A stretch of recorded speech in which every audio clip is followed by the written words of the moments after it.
नाज़रीन, आज हम बात करने जा रहे हैं उस फैसले की जिसने पूरे खित्ते में नई हलचल मचा दी है। एक ऐसा फैसला जिसने ना सिर्फ ताकत का तवाज़ुन बदलने का इशारा दिया बल्कि दुश्मन के कैंप में भी बेचैनी पैदा कर दी है। पाकिस्तान ने अपने दरीना दोस्त उर्दन को JF-17 थंडर का तोहफा दिया है। वही फाइटर जेट जो अपनी स्पीड, रेंज और इलेक्ट्रॉनिक वॉरफेयर सिस्टम की वजह से दुनिया भर में पहचाना जाता है। ये कोई आम तोहफा नहीं बल्कि एक स्ट्रेटेजिक मैसेज है कि अब शाह अब्दुल्ला तन्हा नहीं है बल्कि उनके साथ पाकिस्तान जैसी न्यूक्लियर पावर खड़ी है।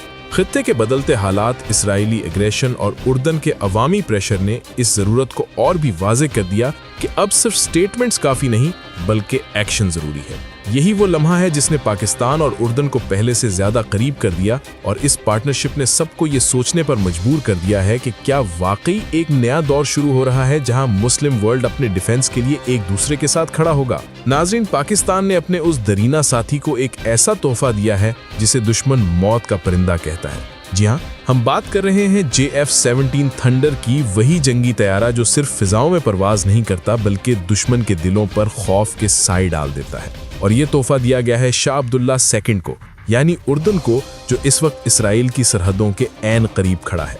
ये तैयारा सिर्फ एक जहाज नहीं बल्कि एक पैगाम है कि अब शाह अब्दुल्ला अकेले नहीं है बल्कि उनकी पुश्त पर पाकिस्तान जैसी एटमी ताकत खड़ी है। और ये तैयारा सिर्फ लड़ने के लिए नहीं बल्कि बचाने के लिए दिया गया है, ताकि अगर इसराइल की जारहियत उर्दन के किसी भी कोने को निशाना बनाए तो दुश्मन को कुछ नजर ना आए बल्कि सिर्फ JF-17 की चीखती हुई आवाज सुनाई दे जो ऐलान करती हो कि ये नया दौर है, यहाँ पुरानी जारहाना पॉलिसियां नहीं चलेंगी। आज की वीडियो में हम इसी इनकलाबी फैसले पर बात करेंगे कि पाकिस्तान ने ये कदम क्यों उठाया, उर्दन को इस हथियार की जरूरत क्यों पेश आई और क्या वाकई पाकिस्तान और उर्दन एक नए अस्करी ब्लॉक की बुनियाद रखने जा रहे हैं। ये सब कुछ जानने के लिए वीडियो को आखिर तक देखें। नाज़रीन, आप सोच रहे होंगे कि आखिर शाह अब्दुल्ला को इस तैयारे की जरूरत क्यों महसूस हुई। क्या वाकई खित्ते में कोई बड़ी जंग के आसार हैं या ये सिर्फ ताकत दिखाने का एक अंदाज है। तो आइए आपको वो हकीकत बताते हैं जिससे अक्सर लोग गाफिल हैं। हकीकत यह है कि उर्दन एक ऐसा मुल्क है जो बराह रास्त इसराइल के साथ सरहद रखता है।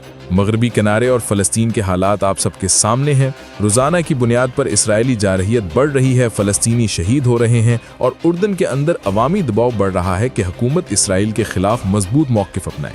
शाह अब्दुल्ला सेकंड खुद कई बार आलमी फोरम्स पर इसराइल के मजालिम के खिलाफ बोल चुके हैं, लेकिन नारे और बयानात दुश्मन को नहीं रोकते।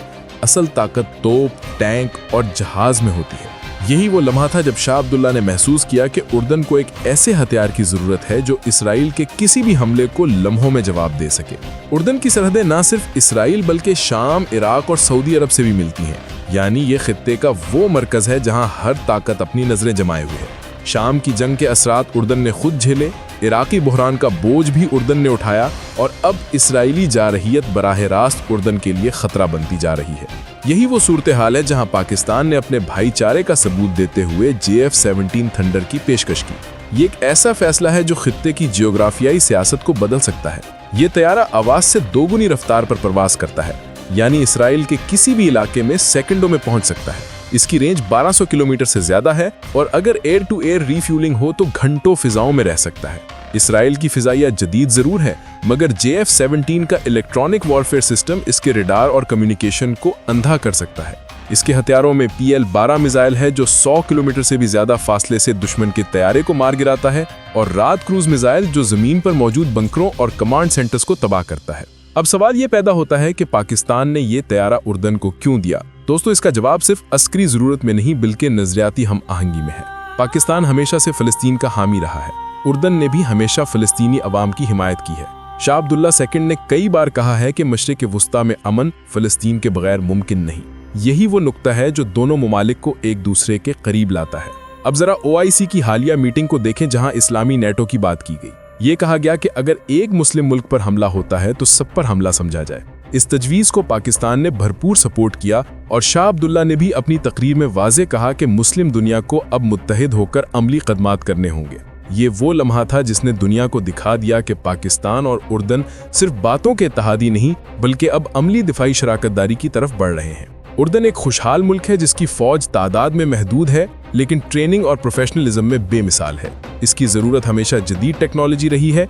यही वजह है कि पाकिस्तान का ये तोहफा उर्दन के लिए इस खला को पूरा करता है। अब इसराइल के खिलाफ अगर उर्दन को अपनी फ़िज़ाई हदूद महफूज बनानी है तो JF-17 थंडर इसका बेहतरीन हल है। दोस्तों, आपको याद होगा जब भारत ने फ्रांस से राफेल तैयारे खरीदे और कहा कि ये गेम चेंजर हैं, लेकिन मैदान जंग ने दिखा दिया कि JF-17 कम कीमत में ज़्यादा सलाहियत रखता है।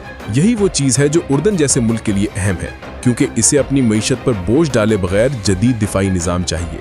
आज जब इसराइल गज़ा में जुल्म कर रहा है और उसके असरात उर्दन तक पहुँच रहे हैं, जब लाखों फ़लस्तीनी पनाहगशीन उर्दन में हैं, तब ये इत्तेहाद एक नई उम्मीद है। शाह अब्दुल्ला और पाकिस्तानी क़यादत का ये कदम ना सिर्फ इसराइल को एक पैगाम है, बल्कि मगरबी ताकतों को भी कि इस्लामी दुनिया अब बेदार हो रही है। दोस्तों, अगर आने वाले दिनों में आप देखें कि उर्दनी पायलट पाकिस्तान में तरबियत ले रहे हैं या पाकिस्तान के माहिरीन अम्मान में बैठे हैं, तो हैरान ना हो। ये इसी नए ब्लॉक की शुरुआत है जो OIC में बात बनकर अब अमली कदम बनती जा रही है। अगर पाकिस्तान, उर्दन, तुर्की, ईरान और बाकी मुस्लिम दुनिया मुत्तहिद हो गए तो ये ब्लॉक सिर्फ अस्करी नहीं बल्कि नजरियाती इनकलाब होगा। ये इत्तेहाद उन सब मुल्कों के लिए उम्मीद है जो मगरिब के दबाव से आज़ाद होना चाहते हैं, जो अपने वसाइल पर इख्तियार चाहते हैं, जो अपने अवाम के लिए इंसाफ चाहते हैं। और नाज़रीन, अगर आपको लगता है कि पाकिस्तान और उर्दन का ये नया इत्तेहाद वाकई दुनिया की सियासत का नक्शा बदल देगा, तो कमेंट्स में ज़रूर लिखें। ये नया दौर है, इस्लामी दुनिया का दौर है।